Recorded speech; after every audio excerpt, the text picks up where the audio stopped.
Drip इरिगेशनमध्ये मुख्यतः दोन महत्त्वाचे प्रकार येतात आणि हे प्रकार जर तुम्ही समजून नाही घेतले तर जो काही तुम्ही खर्च करून ड्रीप टाकाल ते जर चुकीची निवडली गेली तर सर्व खर्च तुमचा पाण्यात जाईल, म्हणजे वाया जाईल.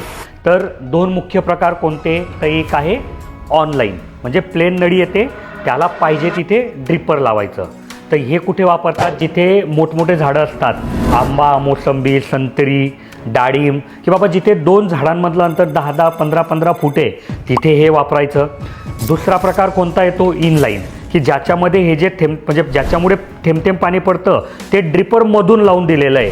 तर हे इन्स्टॉलेशनला सोपं असतं, पण याची अडचण काय होते की हे ड्रिपरमधून असल्यामुळे जर हे खराब झालं, चोकअप झालं तर हे बदलवता येत नाही. ऑनलाईनमध्ये तुम्ही हे बाहेरून असल्यामुळे हे एकतर काढून साफ करू शकतात किंवा बदलवू शकतात, याचा असा फायदा होतो.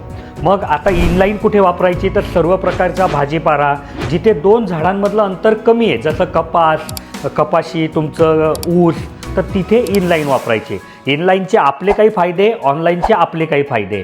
जर त्याच्याबद्दल बी तुम्हाला जाणून घ्यायचं आहे तर ह्या व्हिडिओला लाईक करा.